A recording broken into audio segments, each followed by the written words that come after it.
Double Dragon 3 The Rosetta Stone is often considered to be the weak link in the Double Dragon arcade trilogy. Developed by East Technologies rather than traditional developer Technos, the third and final arcade Double Dragon suffered from sloppy play mechanics, unbalanced difficulty, and perhaps most notably, a much maligned shop system that allowed you to purchase in-game upgrades with real money.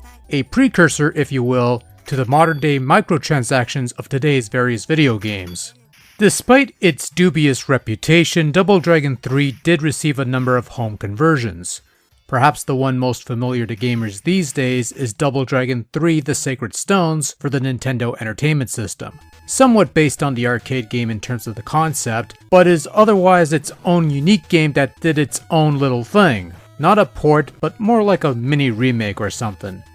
Now, while NES owners got a Double Dragon 3 game that was arguably more palatable, and that may or may not be a stretch depending on your point of view, those hoping for more solid Double Dragon action on the Game Boy would see those hopes dashed, punched in the guts, and eventually machine gunned into a deep hole with Double Dragon 3 the arcade game. In Double Dragon 3 the arcade game, you take control of either Billy or Jimmy Lee in either one-player or two-player via Game Link action. Yeah, good luck with that last one. And your main goal is to travel the world and beat up a bunch of bad guys in order to find the Rosetta Stones before they are used by someone with sinister intentions. Presumably to translate the ancient language known as Rice Krispianese. Nobody is going to get that. Double Dragon 3 theoretically works the same way as the previous games in the series.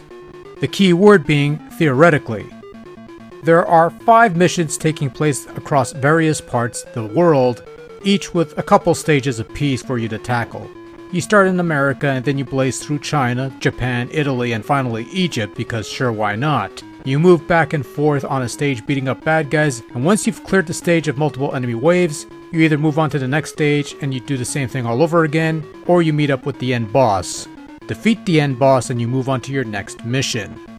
Unlike the other versions of Double Dragon 3, this Game Boy version lacks the additional playable characters, which might seem like a loss, but considering the shoddiness of the rest of the game, having fewer characters is the least of your worries. This version also drops the numerical hit points of the arcade game and gives you a standard health bar and multiple life. I think you start with about 6 or 7. On the first stage of each of the first 3 missions, you can enter a shop where you can use your coins to buy weapons, tricks, and lives. Life gives you an extra life, obviously. Power Up restores your health to full because health doesn't restore between levels. Trick allows you to do a jumping spin kick, and Weapon gives you either nunchucks or a stick to use as a weapon. Double Dragon 3, the arcade game, the American version at least, was notorious for the earliest instances of microtransaction where you would use real money to buy power-ups. While the Japanese arcade version did away with the whole shop mechanic, the home ports of the arcade game kept the shop mechanic intact, because of course they did.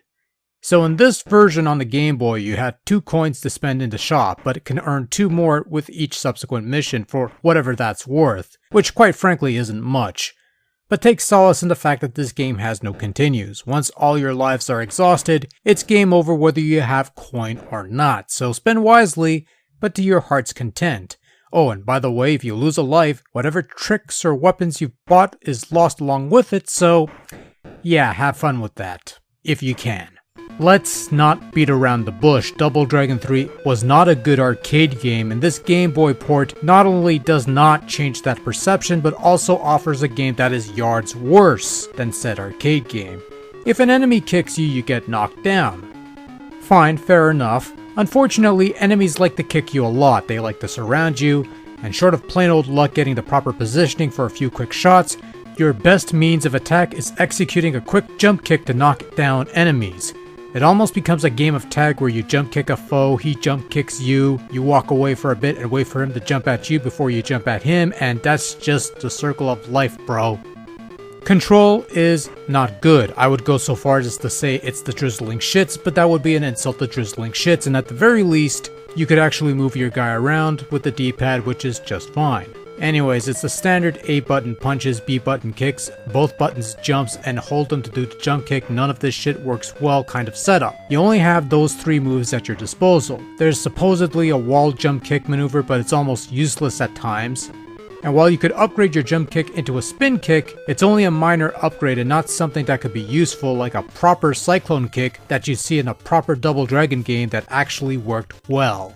Also, while I did say the D-pad moved your character around and hence it did work, character still moves around like a sloth in molasses, and making matters worse is the omission of any run feature from the arcade original, which, by the way, the NES version also allows you to run, so playing this game on the Game Boy is almost akin to playing that Double Dragon Tiger handheld thing from decades past. Actually, that may be a bit of a lie because I recall the Tiger handheld thing played a bit better than this Game Boy game, so yeah, Bimmy isn't even a real name. How did this happen? They didn't even proofread this shitty game before they released it. There's a typo in a Nintendo game.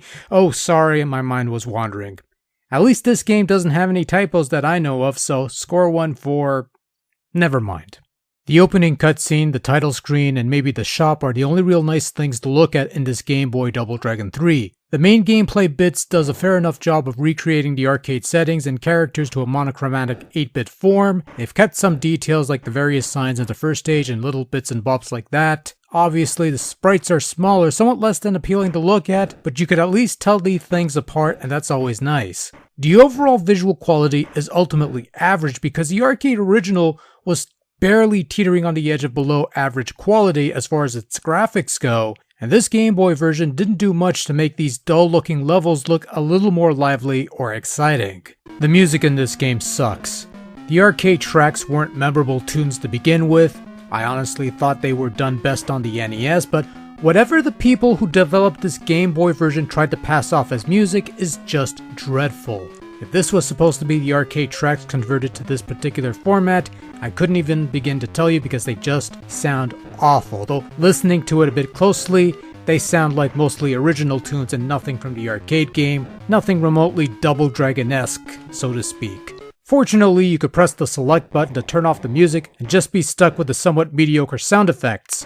Nice of them to include a feature like that, but ultimately unnecessary, as you could do a far better job of turning off the sound through the use of the volume control on your Game Boy, or the television mute button if you're playing this on the Super Game Boy Player, or equivalent device. You know, turning off the music in this Game Boy version is starting to feel a bit barren. Something's missing. Maybe I should add something to this.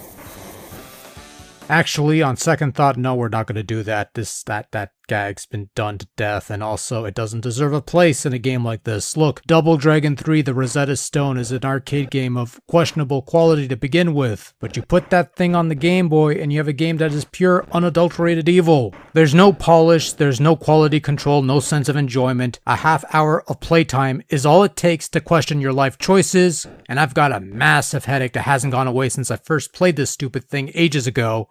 Or at least it feels like ages. By the way, I wasn't joking. I really did get a headache playing this game and it hasn't gone away since, so...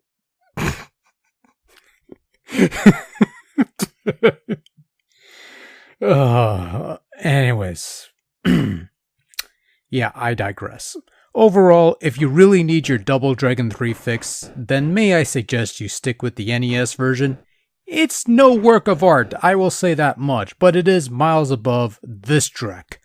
Avoid this game like the plague.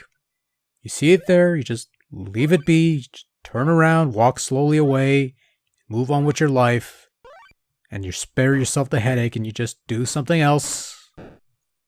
You don't have to go this route, you just walk away, just go, keep going, there's nothing to see, just go as far away as, and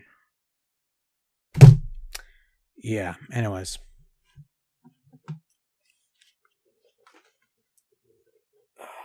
Shit, where's my pills?